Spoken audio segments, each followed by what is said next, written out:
قال الله عز وجل في القرآن المجيد والفرقان الحميد فقلت استغفروا ربكم إنه كان غفارا۔ ہر قسم کی حمد و ثنا اللہ رب العالمین کے لیے۔ آج کی درود و سلام آخری نبی محمد صلی اللہ علیہ وسلم پر۔ محترم سامعین اور سامعات، قصہ نوح علیہ السلام میں انسانیت کو پیغام ہمارا موضوع چل رہا تھا۔ ہم نے بات کی تھی کہ جیسے جیسے نوح علیہ السلام نے اپنی قوم کو دین کی دعوت دی، شرک سے نکال کے توحید کی طرف آنے کا کہا، تو ان کی قوم بھاگنا شروع ہوئی۔ فَلَمْ يَزِدْهُمْ دُعَائِي إِلَّا فِرَارًا۔ نوح علیہ السلام کی بات میں ہم نے تذکرہ کیا تھا کہ نوح علیہ السلام نے کہا کہ اللہ میرا بلانا، ان کو دین کی طرف لانا، دین سے دور بھگا رہا ہے، دین کے قریب نہیں لا رہا، توحید کی طرف نہیں لا رہا۔ اس کے بعد نوح علیہ السلام نے ان کو کہا کہ فَقُلْتُ اسْتَغْفِرُوا رَبَّكُمْ إِنَّهُ كَانَ غَفَّارًا۔ اپنے رب سے بخشش مانگو، تمہارا رب بہت زیادہ بخشنے والا ہے۔ یہ نہ سمجھو کہ ہم نے بہت زیادہ گناہ کیے، ہم سے غلطیاں ہو گئی تو پتہ نہیں ہمیں رب معاف کرے گا یا نہیں۔ بھاگو مت، گناہ کی طرف مت جاؤ، پلٹ آؤ، اپنے رب سے بخشش مانگو، اللہ تمہیں بخش دے گا۔ یرسل السماء علیکم مدرارا، اللہ تم پر موسلا دھار بارشیں نازل کرے گا۔ اللہ کی رحمت ہوا کرتی ہے بارش، موسلا دھار بارشیں اللہ تم پر نازل کرے گا۔ وَيُمْدِدْكُمْ بِأَمْوَالٍ وَبَنِينَ وَيَجْعَلْ لَكُمْ جَنَّاتٍ وَيَجْعَلْ لَكُمْ أَنْهَارًا۔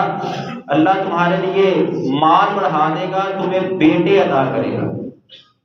تم اللہ سے بخشش مانگو، جن لوگوں کی اولادیں نہیں ہوتی، ویسے تو اللہ کی دین ہے، اللہ جس کو دے نہ دے اللہ کی مرضی ہے، لیکن ایک وجہ یہ بھی ہے کہ ہم اللہ سے استغفار نہیں کرتے، غیروں سے جا کے مانگتے ہیں، اپنے گناہوں پہ شرمندہ نہیں ہوتے، اپنے گناہوں پہ توبہ نہیں کرتے، اللہ کے سامنے سر پر سجود ہوں، اللہ سے توبہ کرے۔ یہاں نوح علیہ السلام اپنی قوم کو سبق دے رہے ہیں کہ اپنے رب سے بخشش مانگو، کیا ملے گا؟ موسلا دھار بارشیں، کچھ اس بخشش کے فوائد بتا رہے ہیں کہ اللہ سے توبہ کرو گے، اللہ سے مانگو گے، بتوں کو چھوڑو گے تو اللہ کیا دے گا؟ موسلا دھار بارشیں دے گا، فوائد والی بارشیں۔ اور کیا دے گا؟ اللہ تمہارے مال بڑھا دے گا، وَبَنِينَ، اللہ تمہیں بیٹے بھی عطا کرے گا، وَيَجْعَلْ لَكُمْ جَنَّاتٍ وَيَجْعَلْ لَكُمْ أَنْهَارًا، اللہ تمہیں باغات عطا کرے گا، اللہ تمہیں نہریں عطا کرے گا۔ مَا لَكُمْ لَا تَرْجُونَ لِلَّهِ وَقَارًا، تمہیں کیا ہو گیا؟ تم اللہ سے کوئی امید کی توقع نہیں لگائے بیٹھے، اللہ سے تم ناامید ہو چکے ہو۔ وَقَدْ خَلَقَكُمْ أَطْوَارًا، اللہ نے تم کو مختلف حالتوں میں، مختلف طبقوں میں تم کو پیدا کیا۔ کیف تروا الم تروا کیف خلق اللہ سبع سماوات طباقا۔ پھر اس کے بعد استغفار اور استغفار کے کچھ فوائد بتائے نوح علیہ السلام نے اپنی قوم کو۔ اس کے بعد اللہ کی نعمتیں یاد دلوائی۔ کیا تم دیکھتے نہیں ہو کیسے اللہ تعالیٰ نے پیدا کیا آسمان کو؟ وَجَعَلَ الْقَمَرَ فِيهِنَّ نُورًا وَجَعَلَ الشَّمْسَ سِرَاجًا، اللہ نے چاند بنایا، اس میں روشنی ہے جو تمہیں تکلیف نہیں دیتی، تمہارے لیے راستہ بتلاتی ہے، ٹھنڈی روشنی ہے۔ اور تمہارے لیے اللہ نے جعل الشمس سراجا، چمکتا ہوا دہتا ہوا سورج اللہ نے تمہارے لیے بنایا، تمہارے بتوں نے تو نہیں بنایا۔ یہ نوح علیہ السلام اپنی قوم کو سمجھا رہے ہیں، اللہ کی نعمتیں عقلی دلیلیں دے کے سمجھا رہے ہیں کہ دیکھو تم ان بتوں کو مانتے ہو، ان سے پوچھتے ہو، سورج کس نے بنا کے دیا تمہیں؟ چاند کس نے بنایا تمہارے لیے؟ یہ زمین و آسمان کس نے بنائے تمہارے لیے؟ تمہارے بتوں نے بنائے۔ عقلی دلیلوں کے ساتھ نوح علیہ السلام اپنی قوم کو سمجھا رہے ہیں۔ واللہ انبتکم من الارض نباتا، تمہارے لیے اللہ نے زمین سے کھیتیاں اگائی ہیں۔ کون اگاتا ہے کھیتیاں؟ تم ایک بیج ڈالتے ہو زمین میں، ایک بیج سے گوڑی نکلتی ہے، گوڑی سے پودا بنتا ہے، پودے سے پورا درخت بن جاتا ہے، پھل کے پھل لگتے ہیں اس پہ۔ کون ہے لگانے والا اس پہ؟ ثم یعیدکم فیہا ویخرجکم اخراجا، پھر اللہ تمہیں اسی زمین میں دوبارہ پلٹا دے گا۔ اسی سے نکالنا تھا اور اسی میں، بولتے بھی اسی میں، تم بھی اسی میں جاؤ گے، مرے ہوئے جانور بھی اسی میں دفن ہوتے ہیں، اسی زمین میں دفن ہو کے رہ جاؤ گے۔ واللہ جعل لکم الارض بساطا، پھر اللہ نے تمہارے لیے بڑی لمبی چوڑی کشادہ زمین بنا دی ہے، بچھائی ہوئی پھیلی ہوئی زمین اللہ نے تمہارے لیے بنا دی ہے، اور تم ابھی تک اس کا 7واں بر اعظم دریافت نہیں کر سکے۔ انٹارکٹیکا پہ جا نہیں سکتے، پہنچ نہیں سکتے، وہاں جو گیا ہے وہ واپس نہیں آیا، زندگی کا وجود وہاں پہ نہیں معلوم کر سکے۔ اتنی بڑی زمین اللہ نے، خشکی اللہ نے بنائی ہے، سمندر تو بعد کا مسئلہ ہے، جو 71% ہے وہ بعد ہے، جو خشکیاں ہیں وہاں تک انسان ابھی تک رسائی حاصل نہیں کر سکا۔ اللہ نے یہ زمین بچھائی ہے انسان کے لیے، کیا یہ تمہارے بتوں نے بچھا کے دی ہے جن کی تم اللہ کے علاوہ پوجا کرتے ہو؟ یہ نوح علیہ السلام کے لیے دلیلوں کے ساتھ سمجھا رہے ہیں، لِتَسْلُكُوا مِنْهَا سُبُلًا فِجَاجًا، تاکہ تم اس کے اندر اپنے کشادہ راستے بناؤ، چلنے کے لیے، بھاگنے کے لیے، سامان لے جانے کے لیے، آمد و رفت کے لیے راستے بناؤ اس زمین کے اندر۔ اس کے بعد جب یہ ساری دلیلیں، استغفار، اس کے فوائد، پھر اللہ کی نعمتیں جو عقلی دلیلوں کے طور پر اپنی قوم کو بتلائیں، یہ سارا کچھ بتلانے کے بعد بھی قوم نے کہا نا نوح ہم تو نہیں مانتے، ہم تو اللہ کی نعمتیں ہیں ہم اپنی جگہ پہ، لیکن ان بتوں کی پوجا ہم نہیں چھوڑیں گے۔ پھر آگے سے نوح علیہ السلام نے کہا قال نوح رب انہم عصونی واتبعوا من لم یزدہ مالہ وولدہ الا خسارا، اے رب انہوں نے نافرمانی کی ہے، واتبعوا اور انہوں نے پیروی کی ہے، من لم یزدہ مالہ وولدہ الا خسارا، جس کو نہ تو ان کو مال میں زیادہ کیا ہے اس نے، نہ اولاد میں زیادہ کی ہے، بس گھاٹے کا گھاٹا ہے صرف۔ یہ ان جن بتوں کو پوج رہے ہیں اللہ کے علاوہ، جن کو شریک بنا کے بیٹھے ہیں، کوئی فائدہ نہیں پہنچا رہے وہ ان کو، نہ مال میں فائدہ نہ اولاد میں فائدہ، گھاٹے کا گھاٹا نقصان ہے۔ وَمَكَرُوا مَكْرًا كُبَّارًا، اور یہ بڑی بڑی چالیں چل رہی ہیں۔ نوح علیہ السلام کی قوم نوح علیہ السلام کے خلاف چالیں چل رہی تھی۔ کون سی چالیں؟ ایک کا آپ کے سامنے تذکرہ سورۃ الشعراء میں اللہ تعالیٰ نے بیان کیا 116 نمبر آیت میں، قالوا لئن لم تنتہی یا نوح، کون کہہ رہی ہے نوح علیہ السلام کو، اے نوح اگر تو اس دعوت سے باز نہ آیا، اگر تو نے یہ اللہ اللہ کی نعوذ باللہ جو رٹ لگائی ہوئی ہے، یہ جو تو نے بتوں کو چھوڑنے کا پیغام ہمارے پاس لے کے آیا ہے، اگر تو اس سے باز نہ آیا لَتَكُونَنَّ مِنَ الْمَرْجُومِينَ، سورۃ الشعراء آیت نمبر 116، اگر تو باز نہ آیا تو سنسار کر دیے جانے والوں میں سے ہوگا۔ کیا مطلب؟ کون کرے گا سنسار؟ نوح علیہ السلام کی قوم نوح علیہ السلام کو دھمکی دے رہی ہے۔ آج بھی لوگ دھمکیاں دیتے ہیں نا، یہ توحید کی دعوت دینا چھوڑ دو، اپنا انداز اپنا لہجہ تھوڑا نرم رکھو۔ اس انداز اور لہجے میں نرمی کا مطلب پتہ کیا ہوتا ہے؟ وہ مسائل بیان کرو جو قوم کے موافق ہیں، یہ مطلب ہے۔ یہ جو تم قوم کے مخالف مسائل، جو قوم اپنی نیکیاں اللہ کے حقوق چھوڑ چکی ہے، وہ نہ بیان کرو۔ اگر اس معاشرے میں بے نماز ہیں تو تم بے نماز کا انجام مت بیان کرو۔ اگر اس معاشرے میں شرک پھیل چکا ہے تو اے مولانا صاحب تم اس معاشرے میں شرک کی قباحتیں بیان کرنا چھوڑ دو، نرمی اختیار کرو۔ یہی بات کہی تھی نوح علیہ السلام کی قوم نے نوح علیہ السلام کو، اور انجام کیا ہوا تھا آگے بیان کریں گے، تفصیل کے ساتھ بیان کریں گے انجام کیا ہوا تھا ان کا۔ قالوا یا نوح، قالوا لئن لم تنتہی یا نوح، اے نوح اگر تو اس دعوت سے، توحید سے، وحدانیت سے، اللہ کی ایک عبادت کی طرف لانے سے، بتوں کو چھوڑنے سے، اس دعوت سے اگر تو باز نہ آیا تو کیا ہوگا؟ لَتَكُونَنَّ مِنَ الْمَرْجُومِينَ، تجھے سنسار کر دیے جانے والوں میں بنا دیا جائے گا۔ ہٹ درمی کیا تھی؟ اتنی تفصیلیں، اتنی دلیلیں، عقلی دلیلیں، نقلی دلیلیں، شرعی دلیلیں نوح علیہ السلام نے انبار لگا دیے قوم کے سامنے۔ اس کے باوجود قوم کا جواب کیا ملا؟ سورۃ نوح آیت نمبر 23 میں اللہ تعالیٰ فرماتے ہیں وَقَالَ لَا تَذَرُنَّ آلِهَتَكُمْ، قوم نوح بڑے بڑے سردار کھڑپینچ اپنی قوم کو کہہ رہے ہیں لا تذرن آلہتکم، اے قوم نوح کے لوگوں سن لو، اپنے الہوں کی عبادت مت چھوڑنا۔ کتنی تبلیغ کی نوح علیہ السلام نے، اس کے باوجود آگے سے قوم وہی ہٹ درم رہی، نہیں مانی بات۔ آج بھی ہمارے معاشرے میں کسی کو کہہ دو نا بھائی یہ بتوں کی پوجا، یہ قبروں کی پوجا، یہ کل سادے 40 میں یہ رسم و رواج، یہ بدعات اور خرافات یہ ہندوؤں کے سکھوں کے ہیں، چھوڑ دو۔ آگے سے جواب ملتا ہے نہیں، تمہارا تو فرقہ اور ہے، ہمارا اور ہے، اور نعوذ باللہ قرآن سب کا ایک ہے. اور نوح علیہ السلام کا قصہ کیا اللہ نے نعوذ باللہ بیکار سنایا قرآن میں؟ نوح علیہ السلام کی قوم کا جواب تھا قالوا لا تذرن آلہتکم. اور قوم نوح کے لوگوں اس نوح کی بات کو مت ماننا. سردار کہہ رہے اپنی قوم کو اس نوح کی بات کو مت مانو، اپنے الہوں کی پوجا کو مت چھوڑنا. یہاں بھی یہی پیغام ہمارے معاشرے میں کہا جاتا ہے. یہ اہل حدیث ہے، یہ وہابی ہے، یہ دیوبندی ہے، یہ بریلوی ہے. آج تمہیں اعلان کہہ کے جاتا ہوں رب کعبہ کی قسم میرا کوئی فرقہ نہیں ہے. رب کا قرآن اور نبی محمد صلی اللہ علیہ وسلم کا فرمان میرا عقیدہ ہے. مت پڑو ان فرقوں کے پیچھے، گروہ بندیوں کے پیچھے، ورنہ تمہارے عقائد برباد ہو کے رہ جائیں گے. اگر میں قرآن سے ہٹ کے بولوں، نبی کی فرمان سے ہٹ کے بولوں، اتار دینا مجھے منبر سے نیچے. کبھی ہم اہل حدیث کہہ کے رد کرتے ہیں، کبھی ہم دیوبندی بریلوی کہہ کے رد کرتے ہیں، کبھی کوئی نام، تیرا خاندان میرا خاندان. رب کعبہ کی قسم نوح علیہ السلام کی قوم نے بھی یہی کہا تھا قالوا لا تذرن آلہتکم. ان الہوں کی بتوں کی پوجا کو مت چھوڑنا. میں بھی کہتا ہوں بیٹا ختم نہ دبانا چھوڑی.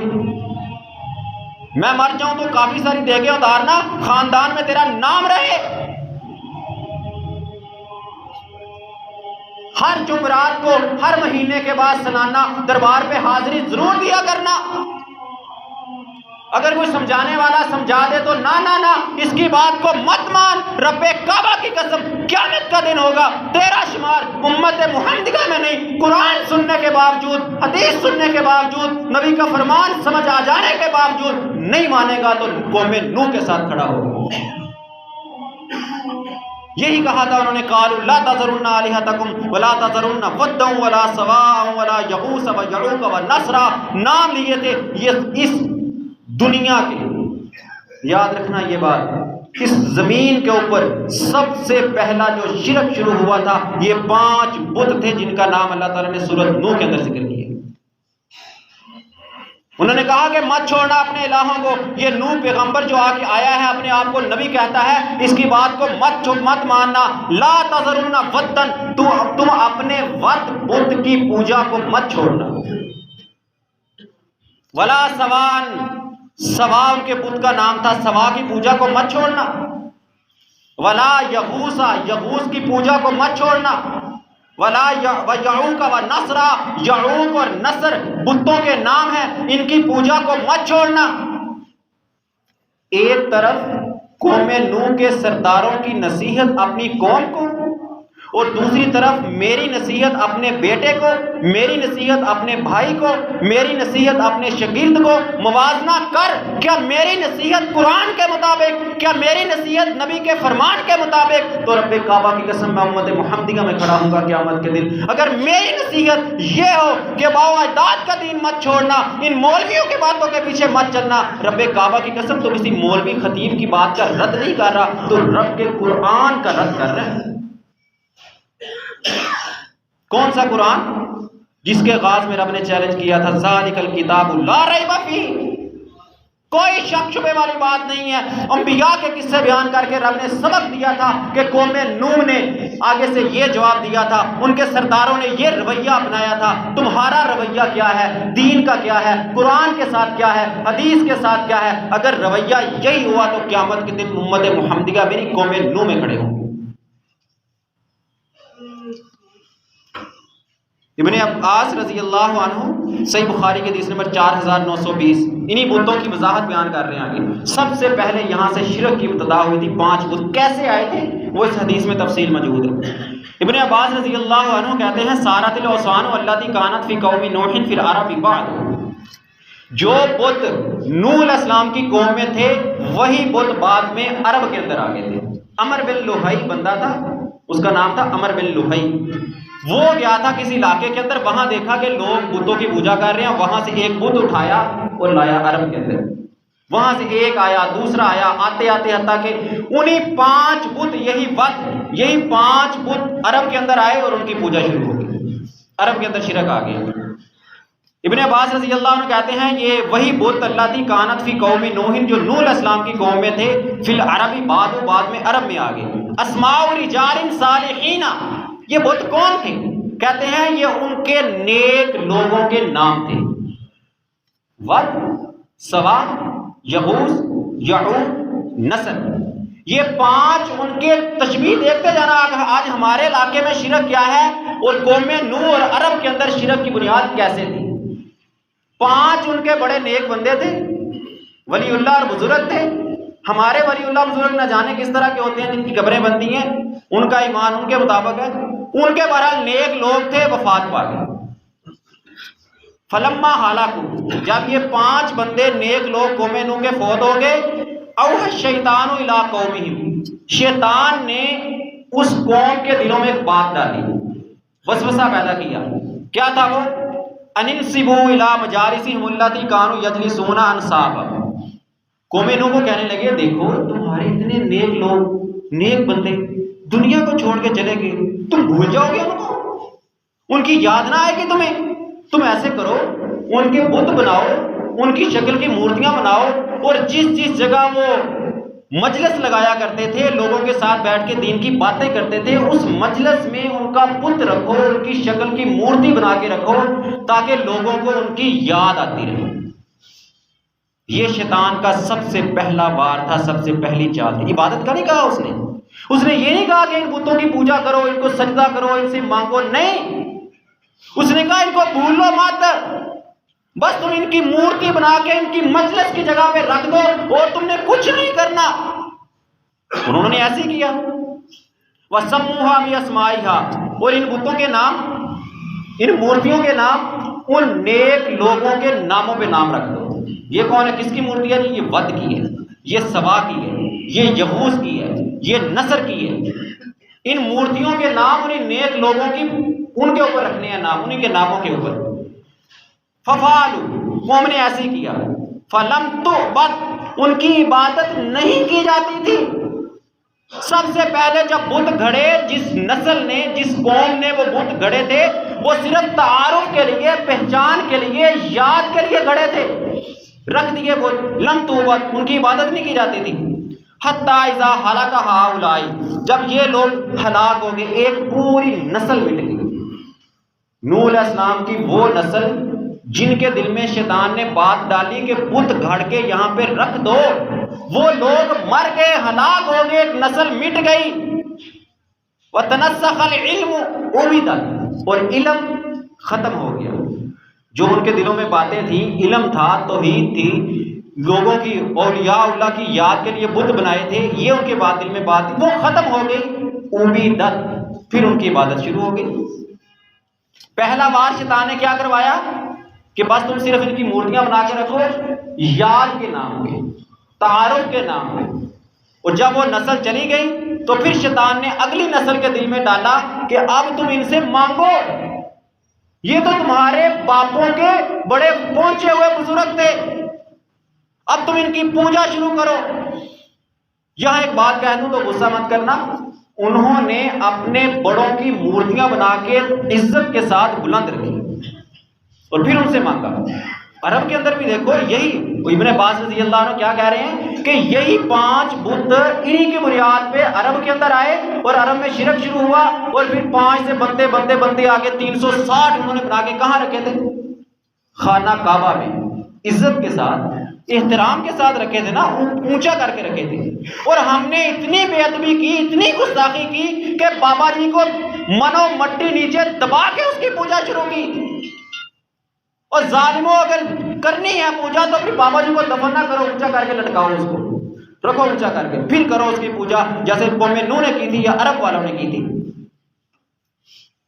انہوں نے عزت کے ساتھ، احترام کے ساتھ بلند رکھا، عزت کی، پوجا کی، رب نے کراس لگایا، مورتی بنائی، بلند کر کے رکھا، عزت کے ساتھ رکھا۔ رب نے کہا توڑ ان کو، پھینک ان کو۔ اللہ کی قسم فتح مکہ کے موقع پہ اللہ کے نبی چھڑی کے ساتھ گرائے جا رہے ہیں، اور وہ کیا کہہ رہے ہیں؟ ذہب جاء الحق وذهب الباطل، حق آ گیا اور باطل مٹ گیا، حق آ گیا اور باطل مٹ گیا۔ نبی کہے کہ غیر کی عبادت، مشرک، شرک، وہ باطل ہے، باطل مٹنے والا ہے، باطل مٹ جائے گا، اور میں کہوں نہیں، اللہ پلس غیر، رب کعبہ کی قسم یہ نہیں چلتا اللہ کی ڈکشنری میں۔ وہ ریاضی کے قانون میں ہے کہ پلس پلس جواب پلس آتا ہے. اگر تو پلس اللہ کی عبادت پلس غیر کی عبادت کرے گا، اللہ کے نزدیک اللہ کی عدالت میں جواب نیگیٹو آئے گا. یہاں میتھمیٹکس سے قانون نہیں لگے گا. اگر تو پلس اللہ کی عبادت کرے نیچے نیگیٹو کرے اللہ کے علاوہ کوئی نہیں ہے، پلس نیگیٹو جواب پازیٹو آئے گا. میں کہتا ہوں ہاں وہ تو ہندو وہ کہتا ہے اللہ نیگیٹو، نیچے پازیٹو جواب پھر نیگیٹو، نیگیٹو پازیٹو جواب نیگیٹو آئے گا. صرف اللہ کو مان پازیٹو، نیچے نیگیٹو اللہ کے علاوہ کسی کو نہیں ماننا پلس نیگیٹو ہوگا تو جواب اللہ کے ہاں پازیٹو آئے گا. اگر تو اللہ کو ماننے کے ساتھ دوسروں کو شریک کرے گا تو رب کعبہ کی قسم وہی تو شرک ہے. کیا عرب والے اللہ کو نہیں مانتے تھے؟ مشرکین مکہ طواف بھی کرتے تھے، حج بھی کرتے تھے، بیت اللہ کے اندر عبادت بھی کرتے تھے، اور اسی بیت اللہ میں 360 بت رکھ کے پوجا کرتے تھے. تو کیا کہا تھا اللہ نے؟ شرک ہے. اور میں کہوں نہیں میں تو نماز بھی پڑھتا ہوں، اللہ کی عبادت بھی کرتا ہوں، اللہ کو مانتا بھی ہوں، اور ساتھ جاتا ہوں قبر پہ بکرا چڑھانے، قبر پہ چڑھاوا چڑھانے، قبر پہ سجدہ کرنے. اور رب کعبہ کی قسم تیرے اور عرب کے شرک میں، تیرے اور قوم نوح کے شرک میں فرق صرف اتنا ہے کہ انہوں نے بتوں کو باہر رکھ کے پوجا تھا اور ہم نے ان مرے ہوں کو زمین میں دبا کے پوجا. کوئی فرق نہیں ہے. اور طریقہ عبادت کیا تھا شیطان کا؟ سب سے پہلے اس نے یہ نہیں کہا کہ مورتیاں بنا کے پوجنا شروع کر دو. نہ، شیطان بڑا سمجھدار ہے، گناہ کے اندر بڑا سمجھدار ہے، بڑی سمجھداری کے ساتھ چلتا ہے. وہ ہر بندے کی کیٹیگری کے مطابق اس کو گناہ پہ لگاتا ہے. بڑے اس کے طریقے ہیں، وارداتیں ہیں اس کے گناہ کی. کبھی وہ بڑی نیکی سے چھڑا کے چھوٹی پہ لے آتا ہے. ایک بندہ 5 وقت کا نمازی ہے نا، اس کے بھائی تو کیا 5 وقت مسجد میں جاتا ہے؟ تو دکان چھوڑ کے جاتا ہے؟ بس تو فجر کی پڑھا کر، مغرب کی پڑھا کر، عشر کی پڑھا کر، یہ زور اثر چھوڑ دے. وہ اس کو فجر کے ٹائم لے کے آئے گا مسجد میں، چل مسجد. مغرب کے ٹائم بھی لائے گا، عشاء کے ٹائم بھی لائے گا. نہیں، اس کو گناہ کی طرف نہیں جانے دے گا. اس کو نہ گناہ چھوڑ، چل نماز پڑھنے. لیکن زہر اثر چھڑوائے گا. 5 وقت کے نمازی کو یکدم بے نمازی نہیں بنائے گا شیطان، اس سے زہر اثر چھڑوائے گا. پھر ایسا ایسا فجر چھڑوا دے گا. دیکھ سردی کا موسم آ گیا نا، باہر دھوپ ہے، باہر تو اتنی سردی ہے، تو کہاں جائے گا؟ سویا رہے، پڑھ لینا، کوئی بات نہیں، سورج طلوع ہونے کے بعد پڑھ لینا. یہ ہے شیطان کا طریقہ ہے واردات. بڑی نیکی سے چھوٹی کی طرف لے جا رہا ہے. تھوڑا کر، کم کر. اللہ کی عبادت تو کر ہی تو رہا ہے، نیک تو ہے، تو تھوڑی کم کر عبادت. اور دوسرا طریقہ واردات کیا ہے؟ ایک طرف تو اسے نیکی کروائے گا اور دوسری طرف تو اسے گناہ کروائے گا. 5 وقت کا نمازی ہے ماشاءاللہ، وہ 5 وقت تجھے نماز پڑھنے آنے دے گا، گناہ کی طرف نہیں جانے دے گا. اس کو پتا ہے کہ اس کا ایمان نماز پہ مضبوط ہے، کہ نماز کے بعد بندہ نماز کے بغیر مسلمان نہیں رہتا، نماز نہ پڑھو تو یہ انجام ہے، یہ انجام ہے، یہ انجام ہے. وہ 5 وقت تجھے مسجد میں آنے دے گا، گناہ کی طرف نہیں جانے دے گا. اس کے جا پڑھ لے نماز. اچھا پڑھ لی نماز. اب تنہائی میں بیٹھا ہے تو اس سے گناہ کروائے گا. کیوں؟ کیونکہ اس کو پتا ہے کہ تنہائی میں گناہ کرنے والا، معاشرے کے اندر معزز بننے والا، نیک بننے والا، عبادت گزار بننے والا، قیامت کے دن رب اس کی نیکیوں کو ہوا منصورہ دھنی ہوئی روئی کی طرح اڑا کے پھینک دے گا. یہ ہے شیطان کا طریقہ واردات. 5 وقت کا پکا نمازی، زکوٰۃ ادا کرنے والا، حج کرنے والا، عمرے کرنے والا، کیا کروائے گا اس سے؟ ایک طرف نیکی کے بڑے بڑے کام کروائے گا اور دوسری طرف ایسا گناہ کروائے گا جو ساری نیکیوں کو لے اڑے گا. یہ ہے، یہی کہا تھا نا اس نے قوم نوح کو، بس تم کچھ نہ کرو، تم اپنے ولی اللہ کو بھول جاؤ گے. تمہارے نیک لوگ ود، سوا، یغوث، یعوق، نصر، بڑے بڑے 5 ان کے بزرگ گزرے تھے. آج ہم بھی یہی کہتے ہیں نا، کیا میں بھول جاؤں اپنے بزرگوں کو؟ چھوڑ دو اپنے بزرگوں کی یادیں. تم تو بزرگوں کے گستاخ ہو. رب کعبہ کی قسم بزرگوں کے گستاخ نہیں ہیں. ہم ان کی عزت کرتے ہیں، ان کا احترام کرتے ہیں جس طرح کرنے کا معیار ہے. بزرگوں کو اٹھا کے انبیاء کا درجہ دینا، انبیاء کو اٹھا کے اللہ کا درجہ دینا، اسی کا نام تو شرک ہے. اسی سے تو رب نے منع کیا تھا. اسی کے لیے تو رب نے نوح علیہ السلام کو قوم نوح میں بھیجا تھا. اسی کے لیے تو محمد عربی صلی اللہ علیہ وسلم کو عرب کی زمین پہ بھیجا تھا.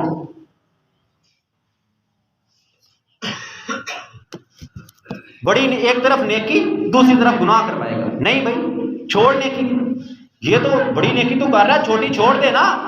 تو نے زکوٰۃ دے کے کیا کرنا ہے؟ تو چل غریبوں کی مدد کر, غریبوں کی امداد کر دے. اور کبھی وہ گناہ کو نیک بنا کے دکھاتے ہیں. تیسرا طریقہ اس کا, پہلا طریقہ کیا تھا؟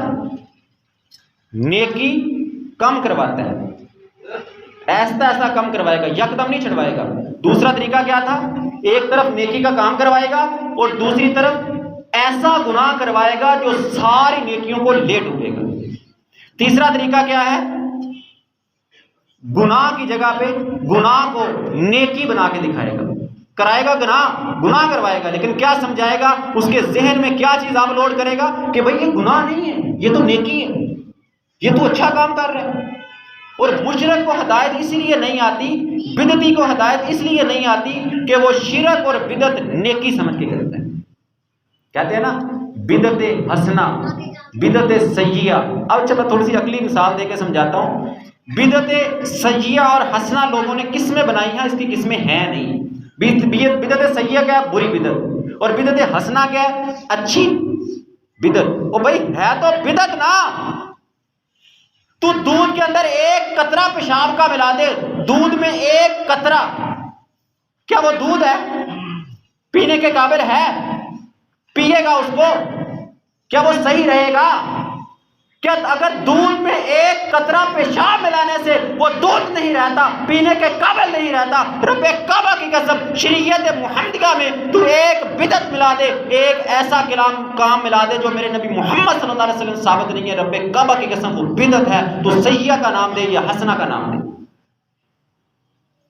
دین کا حصہ نہیں ہے وہ.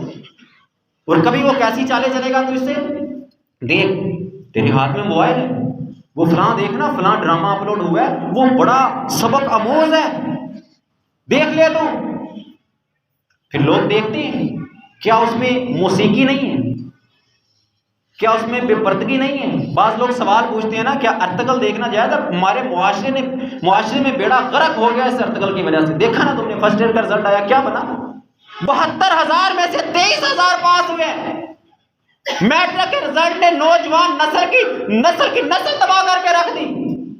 لگاؤ پیچھے ارطغرل کے. ان کو ارطغرل دیکھنا جائز ہے. کیا ہے ارطغرل؟ ڈرامہ کسے کہتے ہیں؟ جھوٹ, فراڈ, دھوکہ, بے ایمانی. کیا تو اپنی نسل کو دھوکہ دکھائے گا, فراڈ دکھائے گا, بے ایمانی دکھائے گا اور کہے گا یہ میٹرک میں فرسٹ ڈویژن لے جائے, فرسٹ ایئر میں سپلیاں نہ آئے؟ دیکھ انجام اس قوم کا کیا بنا اس ارطغرل کے پیچھے. کیا ارطغرل میں موسیقی نہیں ہے؟ کیا اس میں بےپردگی نہیں ہے؟ کیا اس میں فحاشی نہیں ہے؟ کیا اس میں عشق مشوقی نہیں ہے؟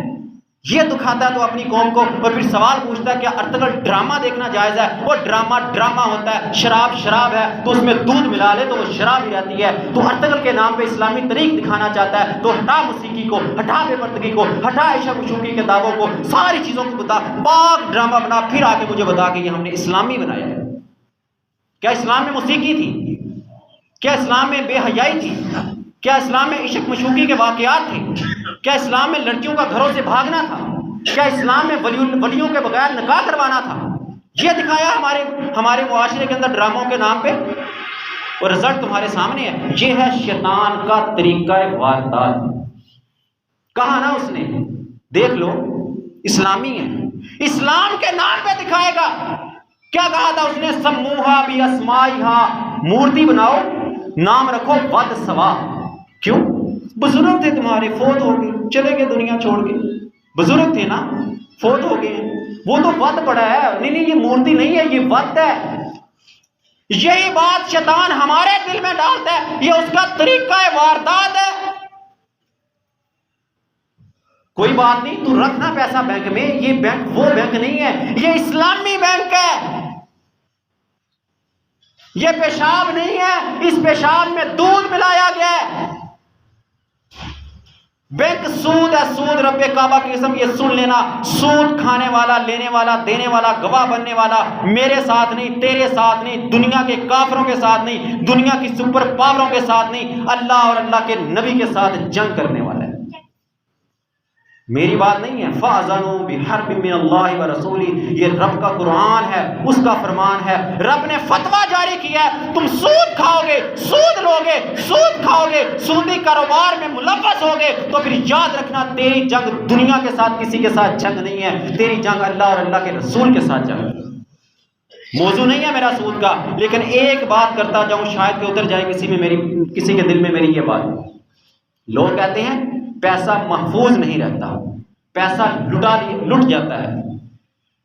2 وارداتیں یہ پچھلے اسی مہینے میں، یہ مہینہ ختم نہیں ہوا، ابھی 25 تاریخ ہے، اسی مہینے میں 2 وارداتیں چوک سرور شہید میں ہوئی ہیں. ایک 10 لاکھ کی ڈکیتی اور ایک 32 لاکھ کی ڈکیتی. دونوں ڈکیتیاں بینک سے نکلنے مدد ہوئی. تم سمجھتے ہو بینک میں ہمارا پیسہ محفوظ ہے؟ بینک دیوالیاں نہیں ہوتے. اچھا، بینک کی دولت کی عزت حفاظت ضروری ہے یا عزت کی حفاظت؟ ایک طرف دولت، ایک طرف عزت. کس کو بچاؤ گے؟ عزت کو بچاؤ گے نا. تیرے گھر میں ماں بہن بیٹی موجود ہے نا، کیا ان کو ڈاکو نہیں اٹھاتے؟ ان پہ ڈاکہ نہیں پڑتا؟ اگر تیرے گھر میں تیری ماں کی عزت محفوظ ہے، تیری بیٹی کی عزت محفوظ ہے، تیری بہن کی عزت محفوظ ہے، رب کعبہ کی قسم تو لا اپنا پیسہ اپنے گھر میں رکھ، صرف اس نیت کے ساتھ کہ بینک سود ہے، میں سود پہ نہیں چلوں گا، میں اللہ اور اللہ کے رسول کے ساتھ جنگ نہیں کروں گا. قسم اٹھا کے کہتا ہوں تیرے پیسے تک کسی چور ڈاکو کی رسائی نہیں ہو سکے گی. کیا تجھے اللہ کے نبی کے فرمان پہ یقین نہیں ہے؟ تو رات کو آیت الکرسی پڑھ، صبح شام کے اذکار کر، اپنے گھر کے اندر قرآن کی تلاوت کر. تیرے گھر کے اندر ڈاکو کیا شیطان بھی نہیں آ سکتا، جن بھی نہیں آ سکتا. وہ تو شیطان اور جن تو بنا اجازت کے آئیں گے نا، دیوار تو نہیں نا بنانی پڑے گی. ڈاکو تو موقع دیکھ کے آئے گا، چور تو موقع دیکھ کے آئے گا نا. جو شیطان نہیں آ سکتا، جن نہیں آ سکتا، وہاں ڈاکو اور چور کیسے آ جائیں گے؟ ہمارا ایمان کمزور ہے. رسول اللہ کے فرمان کو ہم مانتے نہیں، بس صرف سننے کی حد تک ہے. یہ شیطان کا طریقہ واردات ہے. باہر لکھوا دیا جی اسلامی بینک آف پاکستان، نام اسلامی رکھ دیا، اندر سود ہے. نام اسلامی رکھ دیا، اندر اللہ اور اللہ کے رسول کے ساتھ جنگ ہے. وہ جنگ ہی ہے بھائیو. شراب ہی ہوتی ہے، اگر اس میں دودھ ملا لو شراب ہی رہے گی. یہ اس کا طریقہ واردات ہے شیطان کا کہ وہ محترم، یہی اس نے قوم نوح کو کہا تھا کہ تم صرف مورتیاں بنا کے رکھو، پوجا مت کرنا، صرف مورتیاں بنا کے رکھو. جب وہ پوری کی پوری نسل چلی گئی، مٹ گئی، وفات پا گئی، اگلی نسل کے ذہن میں شیطان میں ڈالا کہ اب تم اس کی عبادت شروع کر دو، اب تم پوجا شروع کر دو. اور یہاں سے شرک کی ابتدا ہوئی. وہی عرب کے اندر آیا اور عرب والوں سے بدتر شرک آج ہمارے معاشرے کے اندر پایا جاتا ہے. اسی لیے اللہ کے نبی صلی اللہ علیہ وسلم نے منع کیا کہ تم اس کے قریب جانے سے منع کیا، ایسے کاموں سے منع کیا. صحیح مسلم کی حدیث نمبر 969، ان ابی الحیاج الازدی قال قال علی علی بن ابی طالب الا ابعثک علی ما بعثنی علیہ رسول اللہ. علی بن ابی طالب کو ابو الحیاج ازدی نے علی بن ابی طالب نے کہا ابو الحیاج الازدی کو کہ میں تمہیں اس کام پر نہ بھیجوں جس کام پہ مجھے رسول اللہ صلی اللہ علیہ وسلم نے بھیجا تھا. ان لا تدع تمثالا الا طمستہ ولا قبرا مشرکا الا سویتہ. کوئی مورتی نہ چھوڑنا، کوئی تصویر نہ چھوڑنا مگر اس کو مٹا دینا. کوئی تصویر مورتی تجھے نظر آئے اس کو مٹا دے. کیوں؟ شیطان ادب کے نام پہ لگوائے گا پھر پوجا کروائے گا. این وہی بات جو قوم نوح کو اس نے کہی تھی. ادب کے نام پہ مورتیاں بنوائیں. صحیح بخاری کی تھی جو میں نے پہلے سنائی، ابن عباس رضی اللہ عنہ کی. ادب کے نام پہ مورتیاں بنوائیں، اگلی نسل سے ان کی عبادت کروائی. ادب کے نام پہ ہم تصویر لگاتے ہیں گھر میں. کس کی ہے جی؟ میرے دادا جی کی. یہ تصویر کس کی ہے جی؟ میرے ہیرو کی. ہیرو نہیں، اصل میں وہ زیرو ہوتا ہے. فلموں ڈراموں والے ہیرو جس کو ہم سمجھتے ہیں وہ ہیرو نہیں ہے، وہ زیرو ہے. تیرا ہیرو محمد عربی صلی اللہ علیہ وسلم ہے، خالد بن ولید ہے، ابوبکر صدیق ہے، عمر بن خطاب ہے، علی بن ابی طالب ہیں، عثمان بن عفان ہیں، سعد بن ابی وقاص ہیں، صحابہ رضوان اللہ علیہ اجمعین ہیں. یہ ہیں تیرے ہیرو. ان کی زندگیوں کو اپنا، ان کے لیکچروں کو دیکھ، ان کی سیرت کو اپنا. ان پہ اوپر چلے گا تو جنت کے راستے پہ جائے گا. اگر تو ہندو ایکٹر کو لے گا، سکھ ایکٹر کو لے گا، یورپ کی تہذیب کو لے گا تو پھر یورپ والے غیر مسلم ہیں، تو غیر مسلم کے ساتھ کھڑا ہوگا. مت لگاؤ گھروں کے اندر تصویروں کو. نبی محمد صلی اللہ علیہ وسلم کا فرمان ہے، کہا جس گھر کے اندر تصویر اور کتا ہوتا ہے وہاں رحمت کے فرشتے نہیں آتے. پھر ہم کہتے ہیں ہمارے گھروں میں رحمت نہیں آتی، لڑائی جھگڑے ختم نہیں ہوتے، فساد نہیں ختم ہوتے۔ اور بھائی ہٹا اپنے گھر سے تصویر کو، ہٹا نکال اپنے گھر سے کتوں کو۔ اشد الناس یوم القیامہ مصورون، نبی محمد صلی اللہ علیہ وسلم کا فرمان ہے کل قیامت کے دن سخت ترین عذاب جن لوگوں کو ہوگا ان میں مصور ہیں، تصویریں بنانے والے ہیں، ہاتھ کے ساتھ کیمرہ اوپن کرتا ہے، سیلفی لیتے ہیں۔ کس بات؟ کیوں؟ تجھے کیا ضرورت ہے سیلفی لینے کی؟ کیا تو یہ تصویر نہیں بنا رہا؟ یہ جدید آلہ ہے تصویر بنانے کا، ہاتھ سے بنائے۔ کیا تو موبائل کا وہ ٹچ بٹن کس چیز سے دبا رہا ہے؟ ہاتھ سے نہیں دبا رہا، یہ ہاتھ سے بنائی ہوئی سیلفی تصویر ہے۔ اور اسی کے بارے میں اللہ کے نبی محمد صلی اللہ علیہ وسلم کا فرمان ہے اشد الناس یوم القیامہ مصورون۔